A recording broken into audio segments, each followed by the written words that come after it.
Spencer Lewis here for InsideTrackNews.com. We're post-race at Peterborough Speedway, June 21st, with our limited late model winner, or late model. They stress this, they're called late models here at Peterborough. They're not limited late, they're late models. Our late model winner tonight, it's AC Amanda Connolly. Leads every single lap. You waxed these boys tonight. You lead all 25 laps. The 16 car was good. I mean, Kelly Balson, Graham Flett, the crew gave you a real good piece here tonight. They did really good. We were good all day, actually. Even starting from the pole, I had my doubts a little bit. There was some fast company there, keeping some of those big dogs behind you as a tall order. But yeah, no, it was good the whole time. Lots of cautions. I think they maybe helped out a little bit. Now, obviously, starting pole helps, but when you've got Ryan Kimball and Kyle Donaldson behind you, if you can keep the 73 and the 66 at bay, you know that you did something, you earned it tonight. I mean, Kimball was able to almost pull even with you, but couldn't quite show you the nose, couldn't show you the door. He just didn't seem to have anything for the 16 car. Yeah, when you start on the pole here at Peterborough, it's usually all the fast guys up front, so it's not like you're lucking into the pole and you're going to take off from everybody and they've got to catch you. It's not like that at all. I think there's four of us are pretty quick all day. We all started tight together, and you know, sometimes it works out having the pole because you got to be 2/10 quicker to get around anybody at this place. Now, you mentioned that off camera, old tires tonight. No fresh rubber tonight. You weren't doing yourself a whole lot of favor, so you really had to get up on the wheel and muscle this car around. Yeah, I kind of hate saying that because people tend to like not believe you, but this is only our third night here. You get 8 to start the year, so we run on the same 4. I mean, they're done after tonight. I'll tell you that much, but. Yeah, you know, they have 3 nights on them, and generally with these things, that's all you're going to get. So, I mean, I don't know who put new stuff on tonight or if they did it all, but, you know, they held up. Now, being you running a very shortened schedule, I mean, you're a part-timer on a super part-time schedule here, only third night out.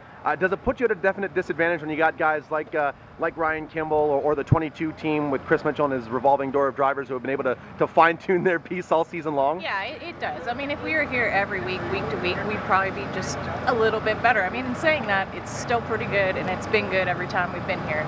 But there is a little bit left in this car, and hopefully with our part-time schedule, we can find that little bit more so we're ready for the Classic. Now, we'll change gears a little bit because I know that you won't be at the chase for the colors because you will actually be at the Don Peterman Memorial helping out the B10 super late model. Do you feel as though with 2 cars coming out of the same shop, you get the first win of the year? So you strike first blood. Is that going to motivate your teammate Kelly Balson a little bit to come out and have a big night at the Don Peterman Memorial? It should, shouldn't it? I would certainly think so. I mean, I think it's time to lay some bets with the king of betting. This is what we should do. See, it's a shame that we actually have Kelly Balson over here. Come here, come over here. So we're going to get Kelly Balson on camera here. London Recreational Racing teammates. Now we're gonna sweeten the pot a little bit. Now Amanda Connolly was the winner here tonight. Now she strikes first blood. I think we need to lay something down here that the B10 has to answer. Yeah, no. At the Don Peterman Memorial. No, absolutely not. No, there's no bet. I get a big, giant, huge wedding if you don't win. No, the answer's no. No, the answer's no. She did a great job tonight, but I'm not laying any bets when I'm going up against, like, you know, Gressel and Hanley and Cornelia. The answer's no. No bets. No bets. You did a good job tonight, but I'm going to bow out of that bet. So. I think what we're able to do now is really call you the captain of this team here.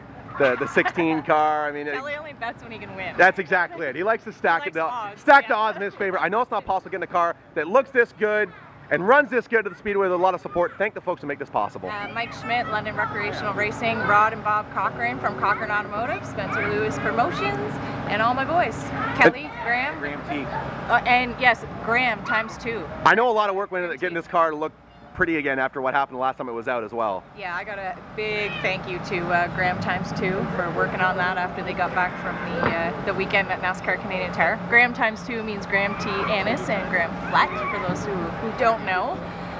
They worked their asses off to make this thing pretty again for me tonight. There you go, folks. She's a winner here tonight. Follow her on Twitter at 16Racer. And do you know when your next outing's going to be at Peterborough Speedway? It's not for a while. I think it's going to be August, I think. So following on Twitter is probably the best way to find out when the 16 is going to be back at Peterborough. Or Facebook better. Or Facebook. We're pushing Twitter. We'll get her on Twitter yet. At 16Racer. There you go, folks. From Peterborough Speedway, for Amanda Connolly, I'm Spencer Lewis for Inside Track News.